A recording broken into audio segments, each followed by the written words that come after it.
The story begins with a chilling event that struck the small town of St. George, Louisiana, in the mid-1800s, an event so bizarre, so otherworldly, that it would leave the town forever altered, its history tangled in a web of superstition and mystery. The people of the town were accustomed to the cruelty of plantation life, to the horrors of slavery, to the very real violence that underpinned the system. But nothing could have prepared them for what they would soon witness, an event so surreal, so impossible, that it would be whispered about for generations. Babies, born to enslaved women, began appearing with an unusual and impossible trait, blue eyes. The babies were the first of their kind, at least, the first anyone could remember.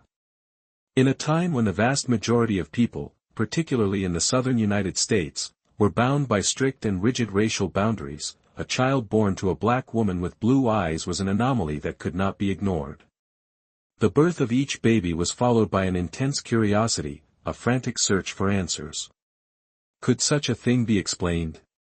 Was it possible that nature had allowed for such a strange and rare genetic phenomenon to unfold within the confines of a town that was so steeped in the idea of racial purity? Or was there something far darker at play?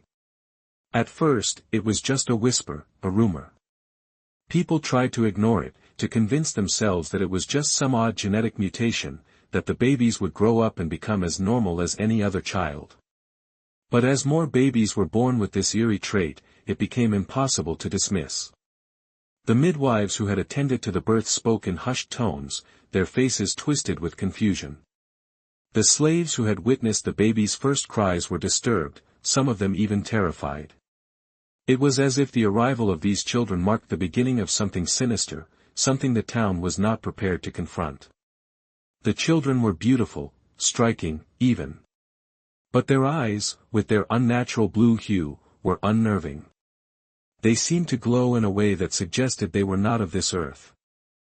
And though the babies were loved and cared for by their mothers, the town quickly grew uneasy. The thought of these children growing up, of their eyes revealing an unsettling truth, was too much to bear. The mothers were often ostracized, looked upon with suspicion, and in some cases, their babies were taken from them, removed from the community entirely. As the whispers grew louder, so too did the fear. Some believed the babies to be cursed, others believed they were the product of witchcraft. There were even those who claimed that they were the offspring of demons or spirits.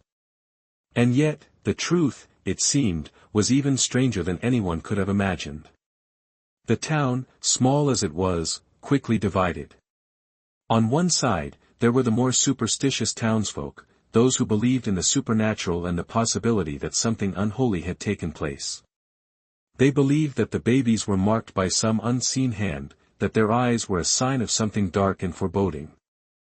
On the other side were the more rational people, those who sought logical explanations, those who turned to science and reason to explain what was happening. But no explanation seemed to satisfy the fears of the town. And so, the mystery only deepened, and the tension mounted. In the midst of this growing chaos, the Dupree family, one of the wealthiest and most influential families in the area, found themselves at the center of the storm. Lucille Dupree, the matriarch of the family, had always been a woman of mystery, a woman whose past was as shrouded in secrecy as the swampy land that surrounded the plantation. Some claimed she was a woman of great wealth, others whispered that she had made deals with the devil himself to secure her family's fortune. The Duprees, for all their wealth and status, were not immune to the fear that gripped the town. They were not immune to the questions that were beginning to swirl about the true nature of the blue-eyed babies. In fact, some of the most vicious rumors pointed toward Lucille herself. Some believed she had made a pact, some believed she was the one who had cursed the babies, perhaps even using her own bloodline to create the phenomenon. The speculation surrounding the Dupree family was relentless. The more the town's people feared the children, the more they turned their suspicion upon the family that had been at the heart of the town for so long. The connection between the births and the Duprees seemed too clear to ignore. After all, what other explanation could there be for such an impossible occurrence? Some began to wonder if Lucille's bloodline held the key to the mystery, that perhaps something in her past, something in her family's dark history, had given rise to this strange and terrifying phenomenon. The story of the blue-eyed babies quickly became more than just a local curiosity. News of the birth spread beyond the small town and reached the ears of outsiders, people from distant cities who traveled to St. George in search of answers. Some came with the hope of finding scientific explanations for the strange occurrence, while others arrived seeking more mystical answers. Some brought theories, others brought fear. And as the mystery grew, so did the town's isolation. It became clear that something deeply unsettling was happening, but no one seemed to have the courage or the clarity to face it head-on. Amidst the growing tension, the questions continued to mount. What was happening to these children? Why were they born with blue eyes when it seemed impossible? Were they truly cursed, as some believed, or was there another, darker explanation? And if the Dupree family was somehow involved, what did that mean for the future of the town, and for the people who lived there? As the days passed, the babies with the blue eyes grew older. Some were taken from their mothers and placed into the care of others. Some remained in the shadows, hidden away from the prying eyes of the townspeople. But the eyes, their bright, unnatural blue eyes, could not be hidden forever. They were a constant reminder of the mystery that surrounded the town, a reminder that the past had a way of rising up and revealing itself in the most unexpected and unsettling ways. The more people tried to ignore the mystery, the more the truth seemed to claw its way to the surface, demanding attention, demanding an explanation. And yet, despite the fear and the speculation, there was no clear answer. No one could explain the phenomenon in a way that made sense. And so, the mystery of the blue-eyed babies remained unsolved, lingering in the town like a shadow that would never quite fade. The people of St. George continued their lives, but they were forever changed by the strange event that had shaken their world to its core. The story of the blue-eyed babies would live on in whispers and legends, passed down from generation to generation, a reminder that sometimes, the most inexplicable things are also the most terrifying. The truth, perhaps, would never be known. In the heart of Louisiana, nestled along the meandering banks of the Mississippi River, lay the small plantation town of St. George. The town, though prosperous by some standards, was built on the back of a brutal and merciless system. The land stretched for miles, the cotton fields ripe for harvest, the sugarcane swaying gently in the humid breeze. It was a town of contrasts, lush, fertile, and rich in resources, yet steeped in the raw horrors of slavery. The air itself seemed to pulse with the weight of history, a history forged in violence, greed, and a deeply entrenched hierarchy that divided people not only by class, but by skin. The Dupree family had long been at the center of this landscape. The family's roots in the area were deep, stretching back to the earliest days of the town's founding. They were a family of wealth and influence, their fortune built on the labor of enslaved people who worked the vast swaths of land they controlled. The Duprees owned multiple plantations, their holdings rivaling the largest in the region. They had servants, overseers, and a carefully constructed world of opulence and power that set them apart from the rest of the town. But beneath the polished surface of the family's success, there were rumors, whispers of a past filled with darkness and secrets that no one dared to confront. Lucille Dupree, the matriarch of the family, was a woman whose presence commanded attention. She was tall and elegant, her dark eyes sharp and calculating, always watching, always measuring. There was a coldness to her that both captivated and repelled people. The children she had borne were well known in the town, her eldest son, Charles, who had taken over much of the business affairs after his father's death, and her two daughters, Eliza and Camille, who were often seen out in the community with their mother, their graceful movements reflecting the high social status of their family. Yet, despite their wealth and privilege, the Duprees were not immune to the undercurrent of fear and suspicion that ran through St. George. The town itself, though quiet and picturesque, had its own dark history. The plantations had long been places of suffering and torment, where enslaved individuals toiled under the harshest of conditions. The brutality of the overseers was legendary, and the crack of the whip was a daily sound that reverberated through the air. The enslaved people, mostly African and African American, lived in squalid quarters, their lives dictated by the whims of their masters. Yet, in the shadows of the plantations, there were always whispers of rebellion, of spirits, and of rituals long forgotten. Some believed that the land itself was cursed, that the blood of the enslaved, spilled in countless acts of violence, had soaked into the earth, leaving a stain that could never be erased. As much as St. George tried to maintain its facade of civility and normalcy, it was a town haunted by its past. The very air seemed thick with the weight of the history that surrounded it. The Dupree family, in particular, had long been the subject of gossip and suspicion. There were rumors that Lucille had inherited not only the family's fortune but also its secrets, secrets that no one dared to speak of, yet which were impossible to ignore. The Dupree's wealth had come at a great cost, and some believed that it was not merely the labor of enslaved people that had built their fortune, but also darker, more mysterious forces. Lucille's sharp intelligence, her ability to control every aspect of her family's operations, had always made others wonder how far she would go to protect the family legacy. The whispers of occult practices, secret meetings in the dead of night, and rituals passed down through generations lingered on the edges of every conversation. But there were no clear answers, just more questions. And it was within this enigmatic family that the mystery of the blue-eyed babies would take root. To understand how and why this strange occurrence would befall the town of St. George, one must first understand the Dupree family's deep connection to the land, the legacy of their wealth, and the unspoken power they wielded over the people of the town. Lucille Dupree's own family history was a tangled web of ambition, betrayal, and violence. Her grandfather, a notorious slave trader, had built the family's fortune by importing enslaved people from Africa and the Caribbean. His name was spoken only in whispers, few knew the true extent of his brutal dealings, but those who did were quick to say that his wealth had been stained with the blood of countless innocents. It was said that he had made a pact with dark forces to secure his success, and that the family's fortune was built not just on the labor of the enslaved, but on a blood debt owed to something far older and more powerful.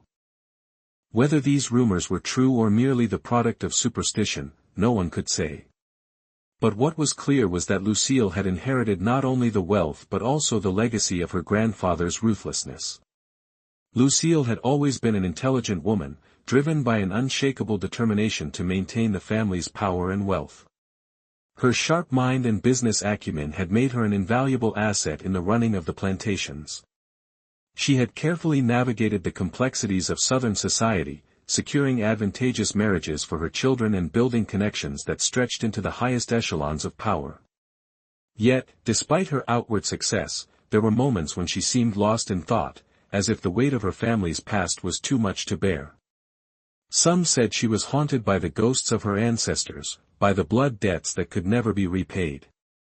It was into this atmosphere of secrecy and tension that the blue-eyed babies were born. The first one arrived quietly, without fanfare, the mother, a young enslaved woman named Alice, showing no signs of distress. But when the child was born and the midwife looked down at the baby's face, she was struck by what she saw. The baby's eyes were not the dark brown that was typical of children born to African mothers. They were blue, an intense, almost unnatural shade of blue. The midwife's heart skipped a beat. She had never seen anything like it. As news of the birth spread, the town began to stir. Whispers began to ripple through the community, first as murmurs, then as open questions. Was this some strange fluke of nature? Or was it something darker, something more sinister?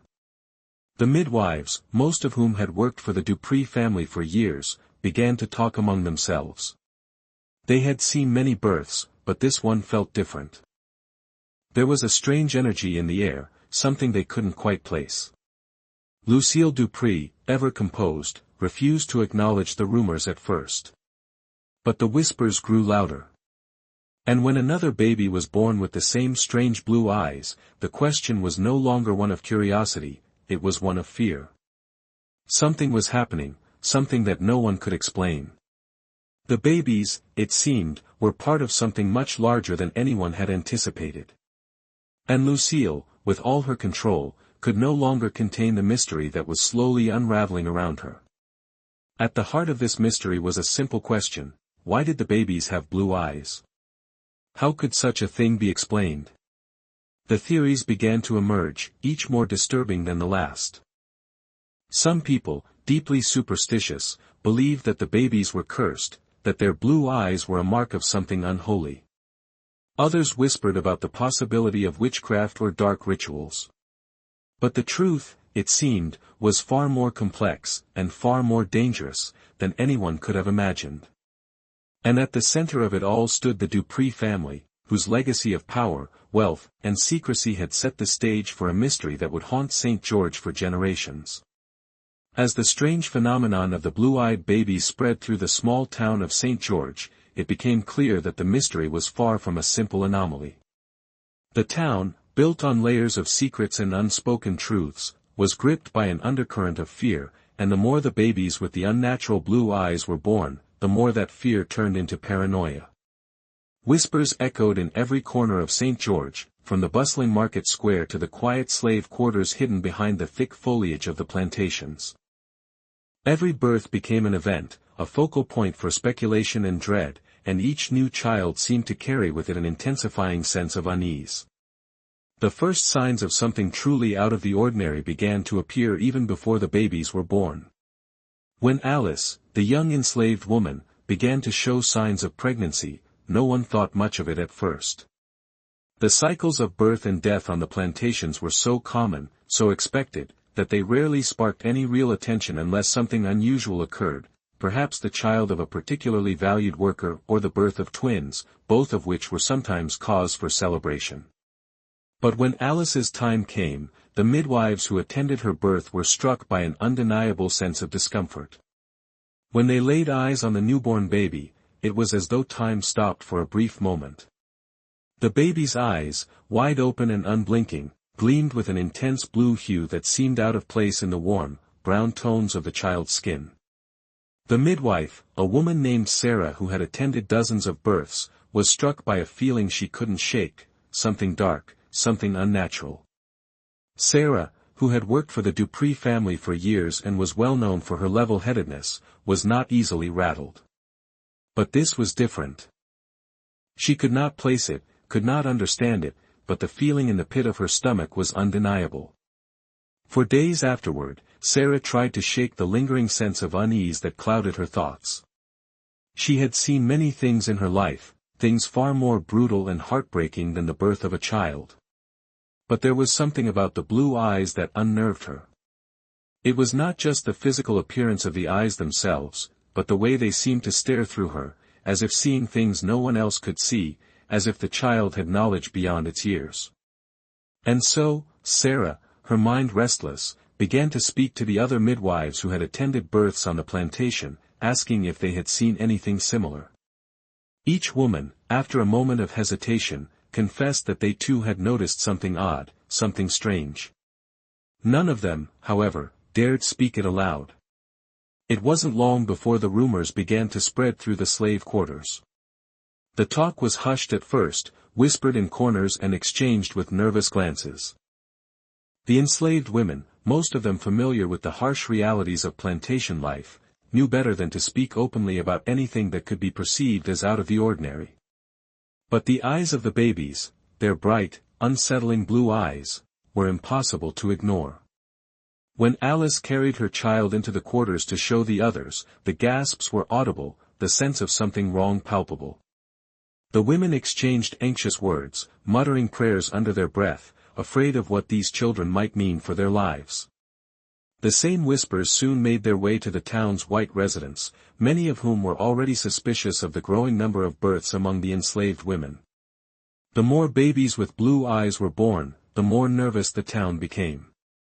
There was an undeniable sense of discomfort, as though something was shifting in the very air of St. George.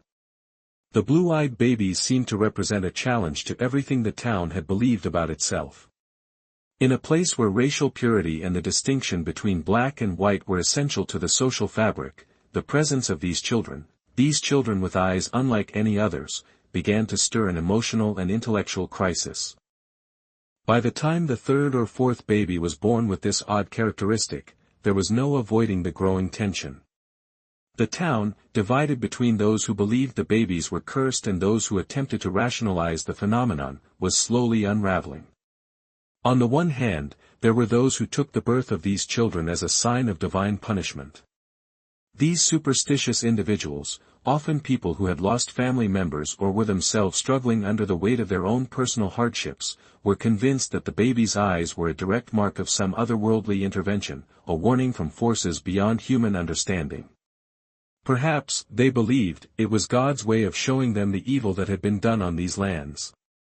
The thought of divine retribution struck terror in the hearts of these people, and many began to fear that the town was being punished for the sins of slavery, for the brutalities inflicted upon the enslaved. Others, however, refused to acknowledge the possibility of divine involvement. These people, more practical or skeptical by nature, clung to the notion that the baby's eyes could be explained by something far more scientific, perhaps a rare genetic condition, a birth defect that caused a shift in the pigmentation of the eyes. They sought solace in reason, in explanations rooted in biology and the natural world. But even they could not escape the sense of discomfort that clung to these children.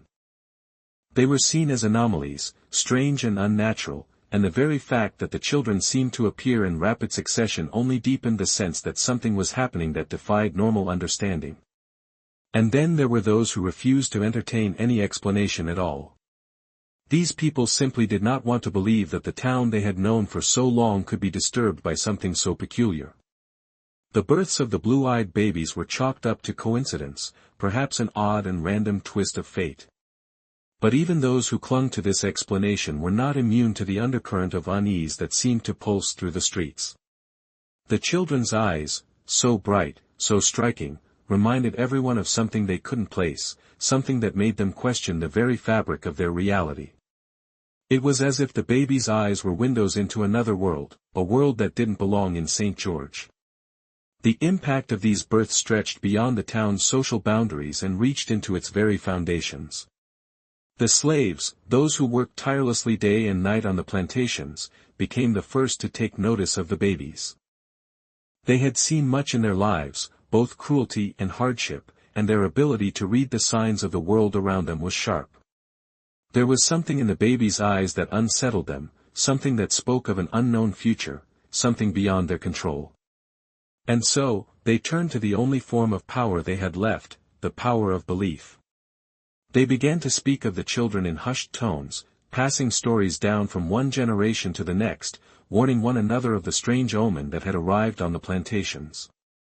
Many believed the children to be marked by spirits or gods, their blue eyes a symbol of something greater than mere birth. They prayed, held ceremonies, and sought the protection of ancestors who had lived before them, in the hope that the power of their traditions would shield them from the unknown force that seemed to have taken root in their midst. As the weeks passed, the tension in the town reached a breaking point.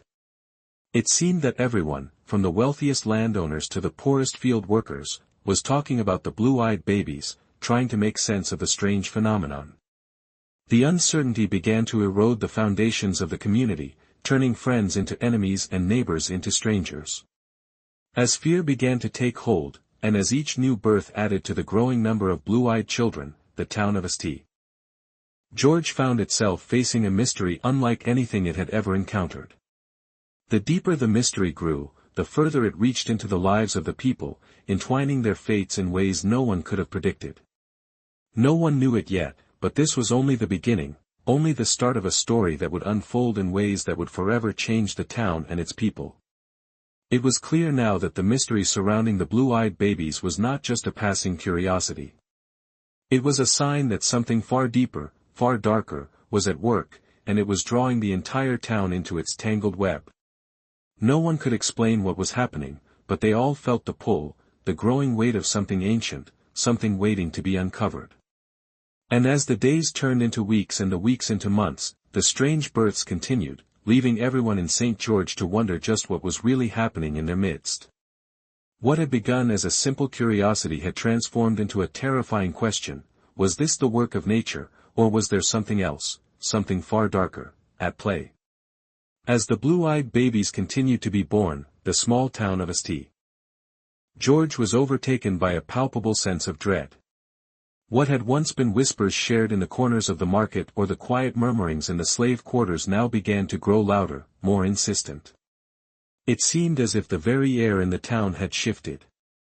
The births, though still few in number, were becoming an undeniable presence. Each child, with their striking blue eyes, felt like a mark upon the town's soul, a symbol of something inexplicable, something beyond the understanding of even its most learned residents.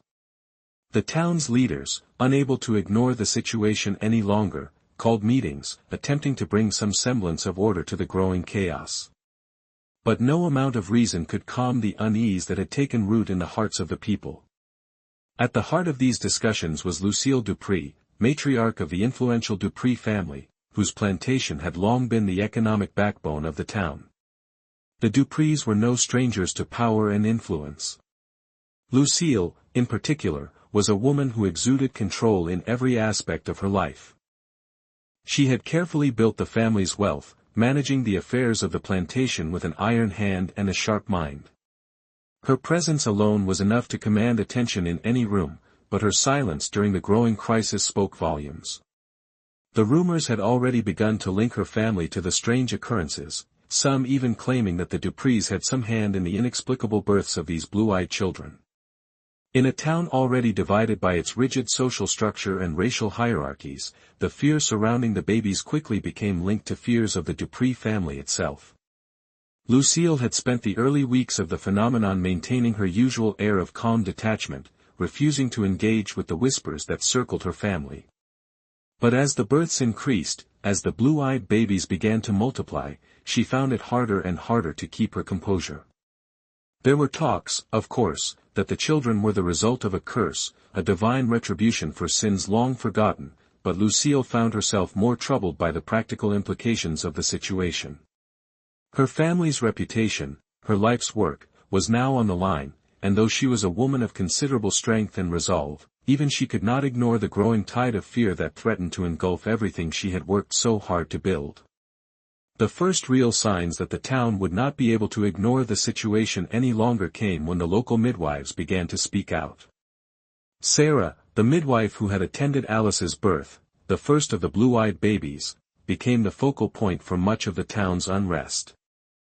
In the quiet of the early mornings, when most of the town was still asleep, Sarah had been known to visit the homes of the enslaved women who had given birth to these strange children, trying to soothe their anxieties, trying to offer comfort in a time when all that was known was fear. But even Sarah, a woman who had witnessed countless births over the years, could not explain what was happening. There was no question that the baby's eyes were unlike anything she had ever seen.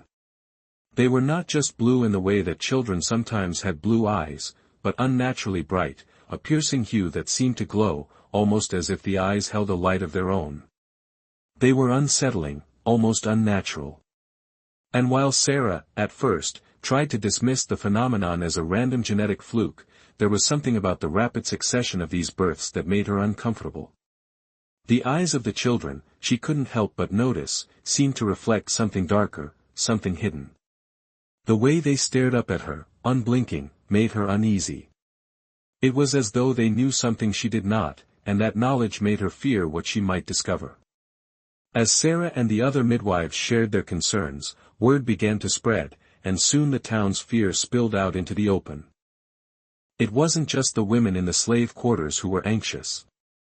Even the white families in St. George began to feel the weight of the mystery that surrounded these children.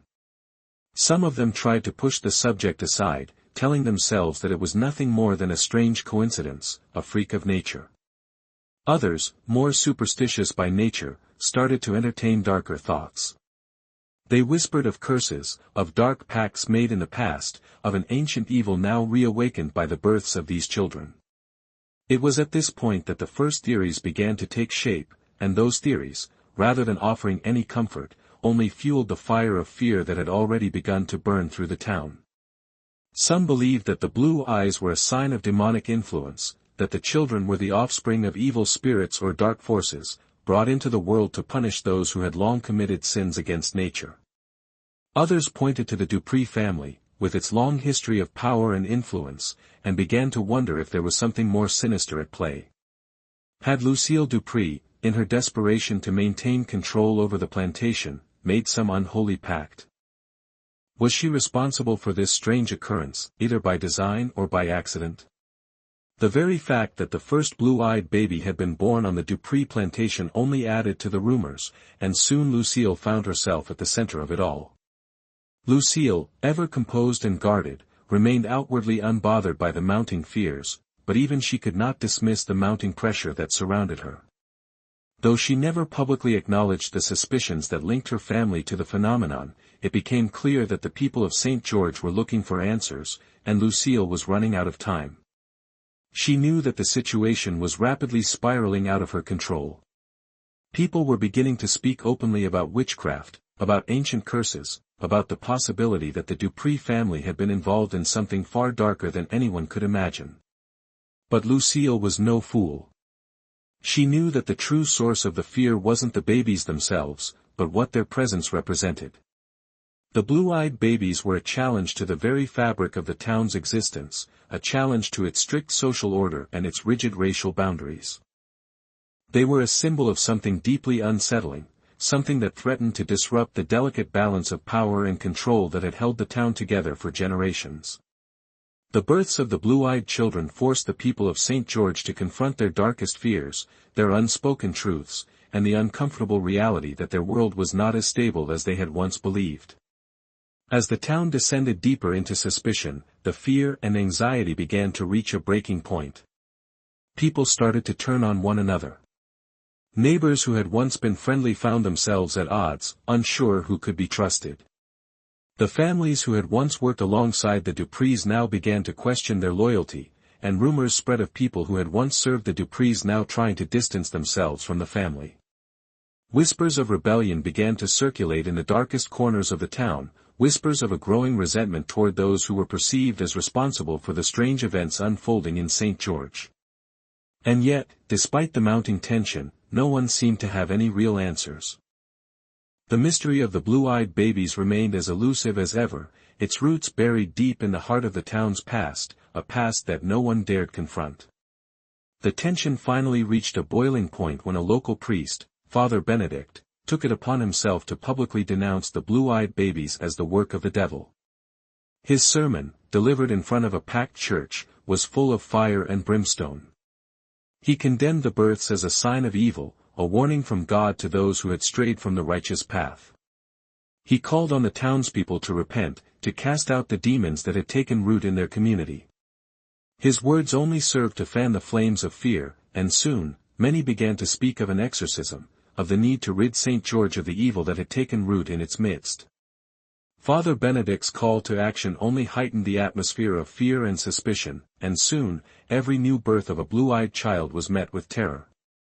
People began to watch the mothers, the midwives, anyone who had come into contact with the children, looking for signs of corruption, of evil. The entire town was on edge, unable to move past the mystery that gripped them. And all the while, Lucille Dupree watched from the shadows, unsure how much longer she could keep the darkness at bay. With each passing day, the fear in St. George only grew stronger, and the question that hung over the town became impossible to ignore: who was to blame for the blue-eyed babies? And what did their presence mean for the future of the town, and for the future of the Dupree family? The growing hysteria surrounding the blue-eyed babies reached a fever pitch, and with it, the entire town of St. George seemed to be slowly suffocating under the weight of its own fear. What had begun as quiet whispers in the corners of the market and the slave quarters had now spread to the public square, to the churches, and even into the deepest corners of the local homes. The birth of each new child with those unnaturally blue eyes was no longer seen as just an anomaly, it had become a harbinger of something much darker, something far beyond the town's understanding. And as the fear of the unknown intensified, the town's leaders, including Lucille Dupree, were forced to confront an uncomfortable truth: the mystery was growing, and it was becoming increasingly impossible to control. Lucille, despite her strength and composure, found herself cornered. The Dupree name, once a symbol of power and influence, was now synonymous with suspicion. It was clear that the town's fear was rooted not just in the children themselves, but in the idea that something was wrong with the very fabric of the world they knew. The town, which had long upheld a rigid social order based on the distinctions of race and class, was being forced to reckon with the reality that the boundaries they had fought so hard to preserve were crumbling. The blue-eyed babies were the living manifestation of everything they had worked to suppress, the idea that something far more mysterious and dangerous lurked beneath the surface of their carefully constructed world. At first, Lucille tried to maintain her distance from the growing panic. She had always been a woman of reason, someone who believed in the power of control and discipline. But as the situation escalated, she knew she could no longer ignore the mounting pressure. The rumors were spreading like wildfire, and though she refused to acknowledge them directly, Lucille was well aware of the whispers that tied her family to the strange births. The thought of losing everything she had worked for, the family name, the wealth, the control over her land, was unbearable.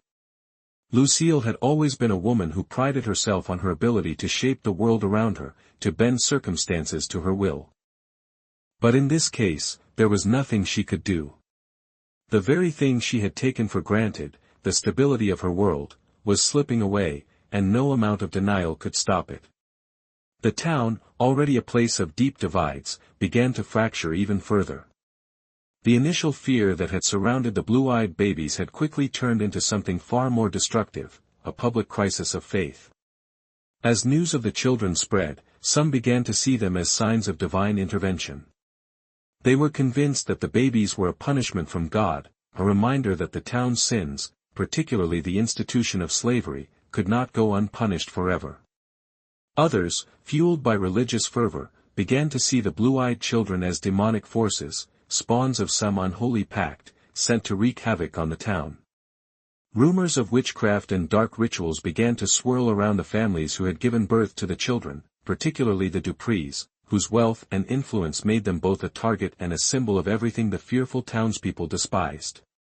In the midst of the growing chaos, Father Benedict, the local priest, took it upon himself to lead the charge against what he believed to be the town's descent into sin.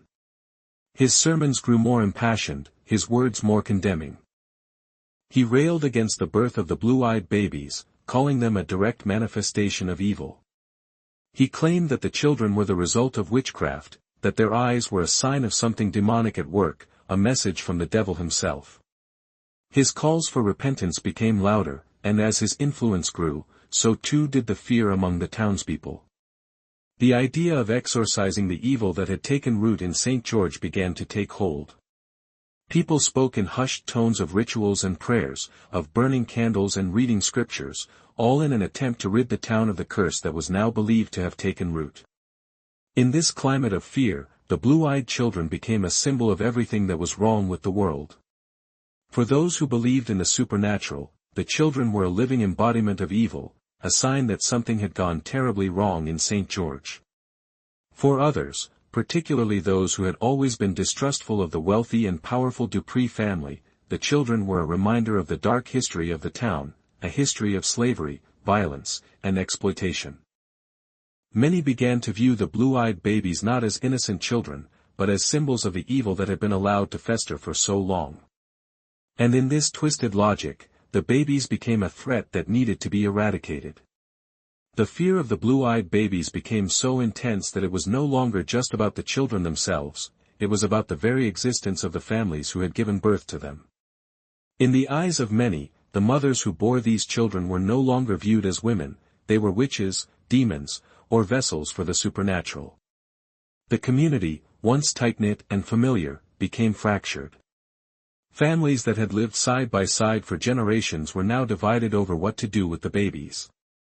Some families, in a desperate attempt to protect their own children from the supposed curse, began to distance themselves from the mothers. Others, more sympathetic, took in the babies and tried to shield them from the growing hostility. But these acts of defiance were quickly drowned out by the rising tide of fear. The town's leadership, led by Lucille Dupree, found themselves under increasing pressure to take action.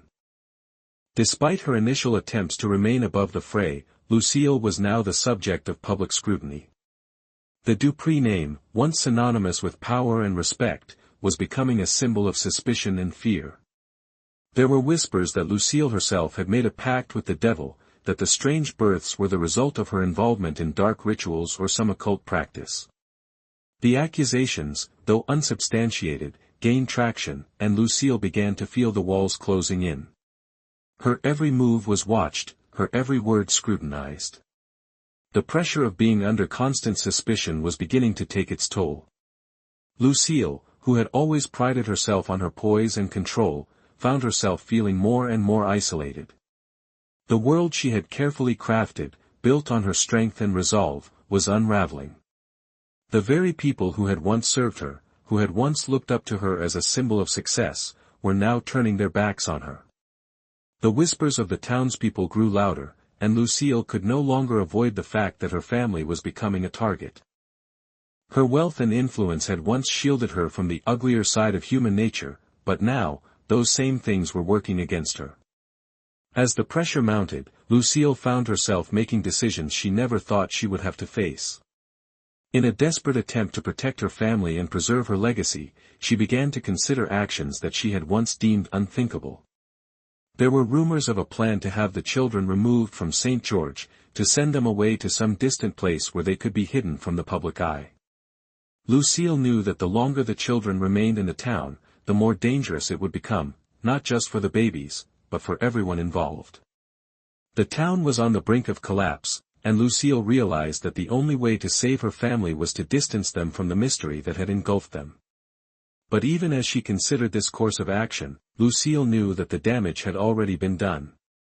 The town's reputation was in tatters, and the fear that had taken hold was unlikely to dissipate any time soon.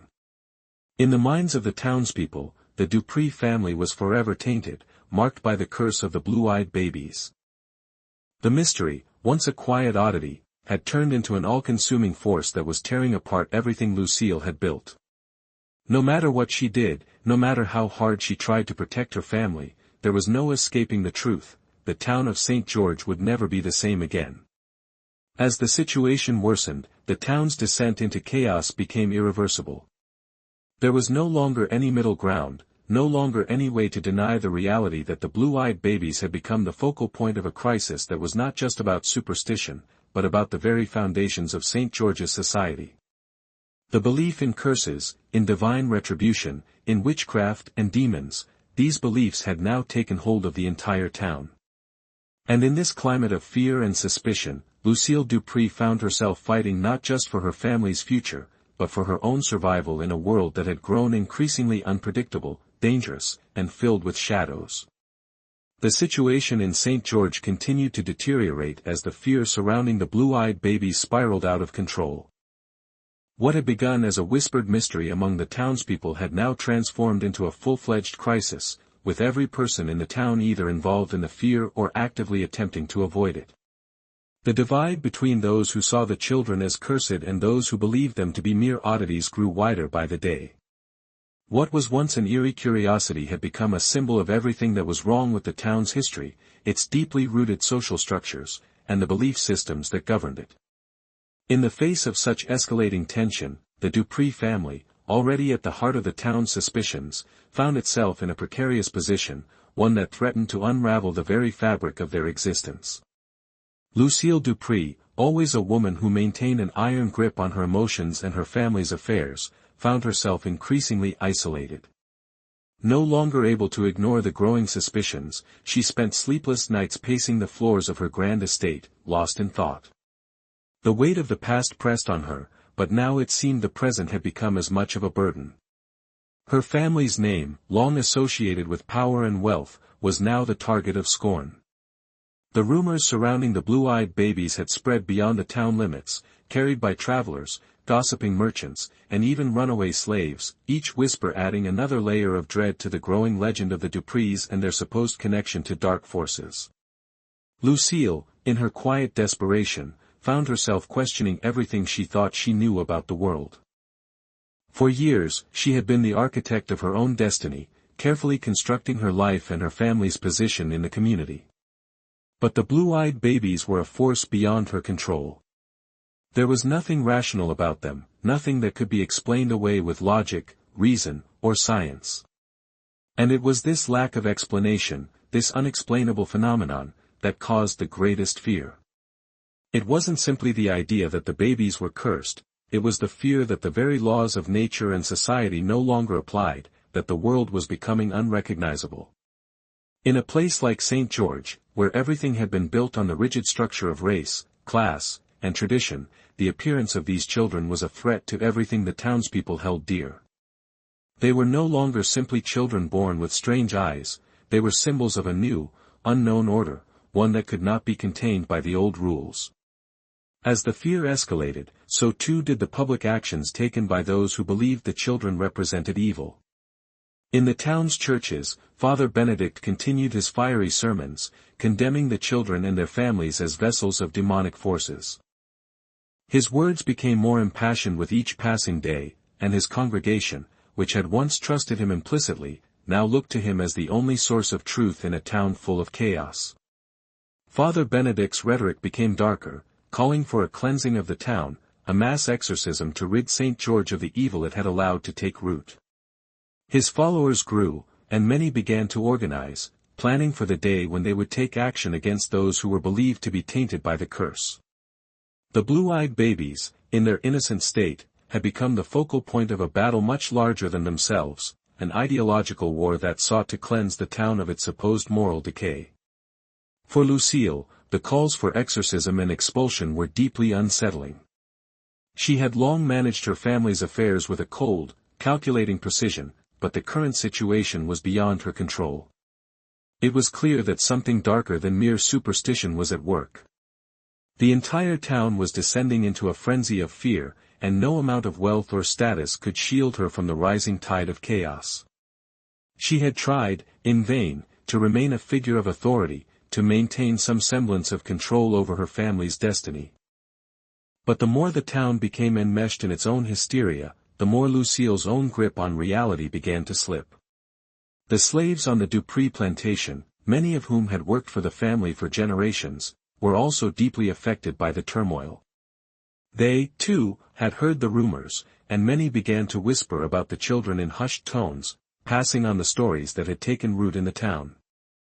Some believed the blue-eyed babies to be signs of divine wrath, while others, influenced by the stories they had heard from their African ancestors, began to see the children as powerful, mystical beings, perhaps emissaries of gods or spirits. To some, the presence of the children was a sign that the old ways were returning, that the balance of power was shifting, and that the spirits of the enslaved were beginning to reclaim what had been taken from them. It was a belief born from centuries of pain, of living under the brutal yoke of slavery, but it had found fertile ground in the fear that now permeated the town. Amidst the growing tension, the blue-eyed babies themselves remained innocent, their eyes wide and unblinking, full of curiosity but without any understanding of the storm that surrounded them. It was almost as if the babies themselves were oblivious to the role they had been thrust into. For the families who had given birth to them, the children were a symbol of an unknown future, a future that held both promise and danger. But for the townspeople, the babies were a reminder that things had changed, that the old ways of seeing the world were no longer valid. And it was this uncertainty, this disruption of the natural order, that had caused such fear. The fear of the unknown was a powerful force, and it was this fear that threatened to destroy everything. Lucille, in her desperation to preserve her family's legacy, began to search for answers. She turned inward, to the history of her family, to the stories whispered in the dark corners of her estate, to the secrets that had been passed down from generation to generation. Her grandfather, the man who had built the family's fortune through the brutal slave trade, had always been a shadowy figure in her life. His legacy was one of power, but also of darkness. Lucille had always known that her family's wealth had come at a terrible cost, that the blood of countless men and women had been spilled to build the Dupree empire. But she had never fully understood the depths of the darkness that had sustained that power. Now, as she confronted the mystery of the blue-eyed babies, she wondered if that darkness had somehow resurfaced. There were moments when Lucille would wake in the middle of the night, her mind racing with questions she couldn't answer. Had her grandfather made some kind of pact, some dark agreement, to secure the family's success? Had the price of that success been far greater than she had ever imagined? And if so, could she undo the damage, or was it too late? The more she thought about it, the more she realized that the events in St. George, these strange births, these children with blue eyes, were not just a random occurrence. They were a consequence of something much older, something far more sinister. As the days wore on, Lucille found herself becoming more desperate. She began to consult with the few people in town who still maintained a semblance of authority, the local doctor, an old apothecary, even a few spiritual leaders who had not yet been swept away by the fever of Father Benedict's sermons. But none of them could provide any answers. The doctor, a practical man, dismissed the phenomenon as nothing more than a genetic anomaly, but even he was forced to admit that he had never seen anything like it before. The apothecary, whose knowledge of herbs and potions had long been revered in the town, simply shook his head and muttered about dark forces at work. And the spiritual leaders, though they spoke of divine retribution, could offer no concrete solutions, only prayers and rituals that seemed as helpless as the people who sought their help. Lucille was running out of options. The town, once firmly under her control, was now slipping away from her, and the more she tried to maintain order, the more it seemed to fall apart. The blue-eyed babies, innocent as they were, had become a catalyst for a crisis that threatened to consume everything. The forces at play, whatever they were beyond Lucille's ability to comprehend. And as the town moved closer to the brink, Lucille realized that there was no going back. The old world of St. George, of wealth, power, and control, was crumbling, and she, like everyone else, was being swept along in the tide of fear, uncertainty, and darkness. In the end, the question that haunted Lucille and the rest of the town was the same: what was happening to St. George? And what, if anything, could be done to stop it? The answer, as Lucille would soon learn, lay in a place she had never imagined. The key to the mystery was not just the babies, but the land itself, the very soil that had given birth to the Dupree fortune, and to the darkness that now threatened to consume them all. As the town of St. George continued to spiral deeper into its own fears and suspicions, Lucille Dupree found herself increasingly unable to turn away from the crushing weight of uncertainty. The blue-eyed babies, those innocent children, born under the shadow of an unfathomable mystery, had now become the center of a growing storm. The town had long been a place of rigid structure, built on the foundation of old money, slavery, and a staunch belief in social order. But in the wake of the children's births, everything that had been held together by tradition and unspoken rules was starting to come undone. The more Lucille tried to protect her family's legacy, the more it became clear that her efforts were futile. The town had already decided that something was wrong, something dark and unnatural, and they were looking to her and her family for answers they couldn't provide. In the midst of all the turmoil, Lucille began to turn inward, seeking solace in the past, in the history of her family. The Dupree estate, sprawling and steeped in centuries of wealth and secrecy, had long been her refuge, the place where she had retreated to regain control over her life and her world. It was here that she had grown up, surrounded by portraits of long-dead ancestors, each of whom had played a part in the family's rise to power. Each of them had built something, an empire of land and wealth, at the cost of the suffering of countless men and women, enslaved for generations. It was the wealth of the Dupree family, accumulated through the brutal practices of the slave trade and the forced labor of enslaved Africans, that had created the very foundation of St. George. But Lucille had always tried to avoid thinking too deeply about how that wealth had been obtained. The past, in many ways, had been a source of pride for her family. It was the blood of those who had toiled under the yoke of slavery that had made the Duprees who they were. But as the mystery of the blue-eyed babies began to unfold, Lucille couldn't help but feel that the past was reaching out to claim her. The idea that the land, the very soil of St. George, which had borne so much suffering, might be connected to these children, these inexplicable births, began to consume her thoughts. She had long known that the history of the Dupree family was tainted by the blood of the enslaved, but she had never considered the possibility that the land itself might carry the weight of that dark legacy. It was a realization that struck her like a thunderclap, one that shattered the carefully constructed walls she had built around herself. The more she thought about it, the more she began to wonder if there was a deeper connection between the strange births and the land her family had owned for generations. Lucille's obsession with the past led her to begin poring over the family archives, an extensive collection of documents, letters, and journals passed down through the generations. The papers told a story of power, of wealth built on exploitation, of ruthless ambition and calculated cruelty. But among these records, she discovered something that made her blood run cold. Buried deep in the journals of her great-grandfather, who had overseen the expansion of the Dupree plantation, was a passage that spoke of an ancient ritual, one that had been performed during the early years of the family's rise to power. The ritual, as described in the faded pages, had been intended to bind the family to the land, a way of ensuring prosperity and success for generations to come.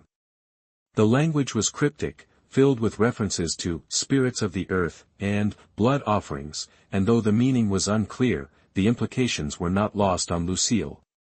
The idea that her ancestors might have made some dark pact with forces beyond human comprehension filled her with a chilling sense of dread.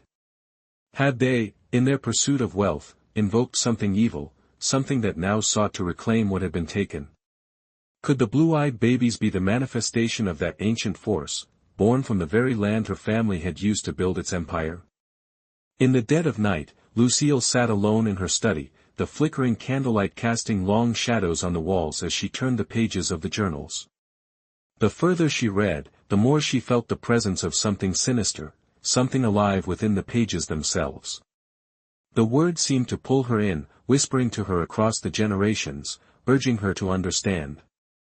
The ritual, she discovered, had been performed under the guidance of a man who was described as a keeper of secrets, someone whose identity had never been fully revealed, but whose influence had been undeniable. According to the journals, this man had instructed Lucille's great-grandfather to offer a sacrifice to the spirits of the land. What that sacrifice entailed was unclear, but the records indicated that it was something that would bind the family to the land for eternity, ensuring that they would remain in control of their wealth and power. Lucille's heart raced as she read on. The more she uncovered, the more she began to wonder if the very foundation of her family's wealth had come at a far greater cost than she had ever imagined. Could it be that the ritual had somehow altered the natural order of things, that it had left a stain on the land, a stain that was now resurfacing in the form of the blue-eyed babies? Could these children, with their piercing blue eyes, be the result of some ancient and malevolent force that had been unleashed by her family's greed and ambition? The weight of this realization became too much for Lucille to bear. She knew that the town was already teetering on the edge of chaos. The rumors surrounding her family, the accusations of witchcraft, of dark pacts and curses, were spreading like wildfire. Father Benedict's calls for an exorcism had only fueled the hysteria, and the tension in the town was palpable. Yet, despite all of this, Lucille found herself at a crossroads. She could no longer deny the possibility that the very land her family had built its empire on was the source of the curse that had taken root in St. George. But what was she supposed to do with this knowledge? What could she do to undo the damage that had been done so many years ago? It was in this moment of overwhelming despair that Lucille made a decision that would change everything.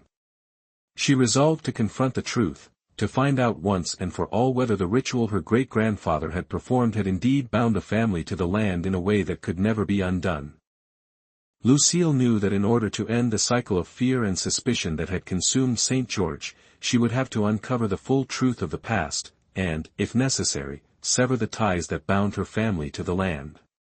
It was a decision that would require her to confront the darkest corners of her family's legacy, to challenge everything she had ever believed about power, wealth, and control.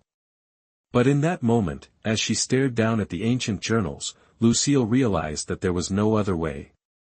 She had to break the cycle, or risk losing everything, not just her family's legacy, but her very soul. The next few days passed in a blur as Lucille, with the help of a few trusted servants, began to search for any remaining clues that might shed light on the ritual.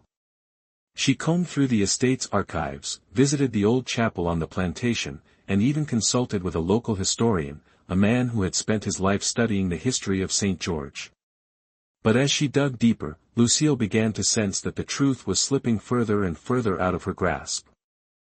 The more she sought answers, the more the mystery seemed to twist and turn, leading her down paths that grew darker and more confusing with each step. What Lucille did not know, however, was that she was not the only one searching for answers. Father Benedict, too, had begun to investigate the origins of the curse. His obsession with the blue-eyed babies and the supposed evil that had taken root in St. George had grown all-consuming. He believed that the children were the key to unlocking the town's salvation, that by confronting the source of the curse, he could cleanse the town of its sins.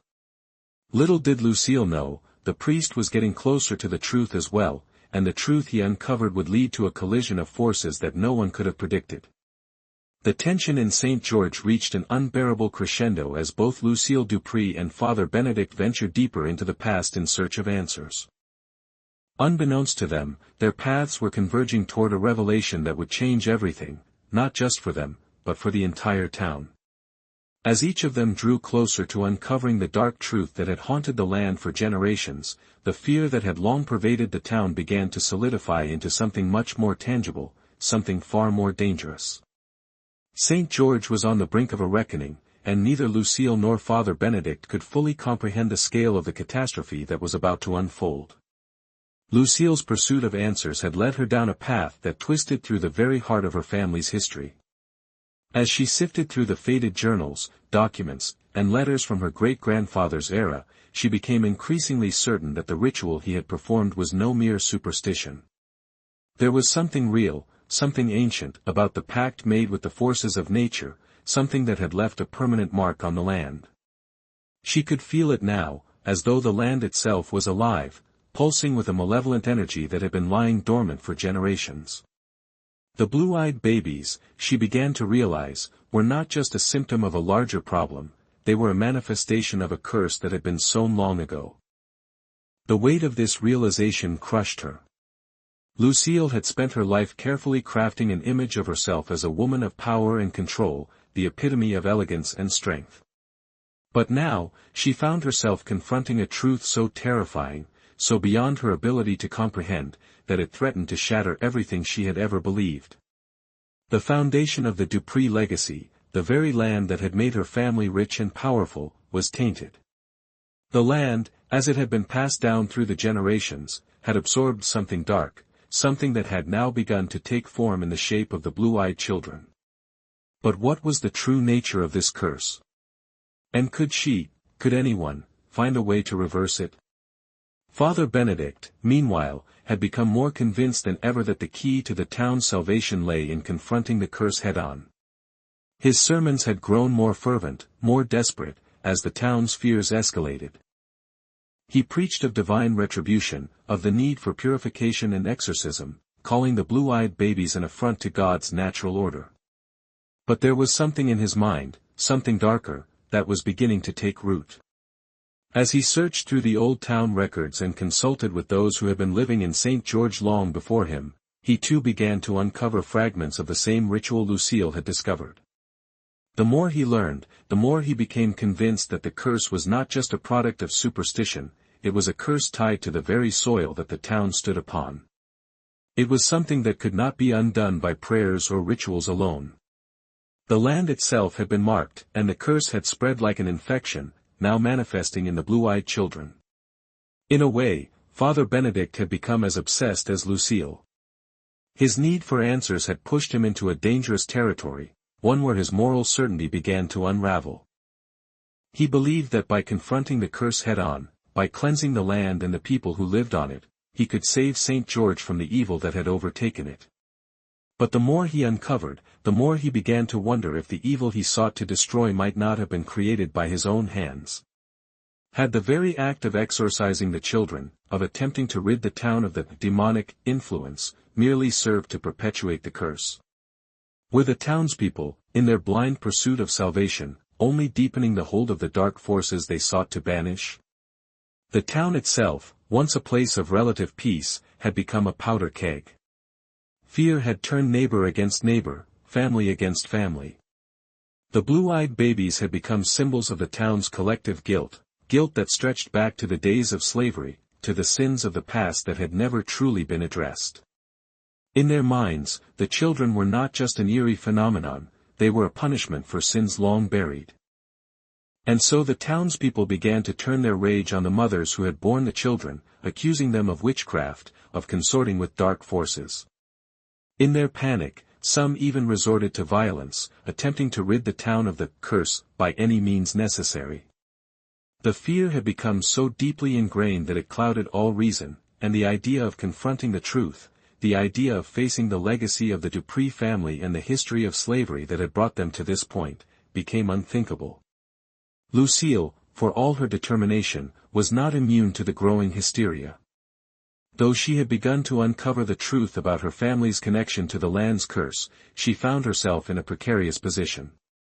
The townspeople's growing suspicion of the Dupree family only made it harder for her to continue her search. She could no longer walk the streets without being met with cold stares and whispered accusations. Some of her closest allies, those who had once sworn loyalty to her, had begun to distance themselves, fearing the consequences of being associated with the Dupree name. Lucille's once immense influence was slipping through her fingers, and the once solid walls of her family's estate now felt more like a prison than a sanctuary. In her isolation, Lucille became more desperate.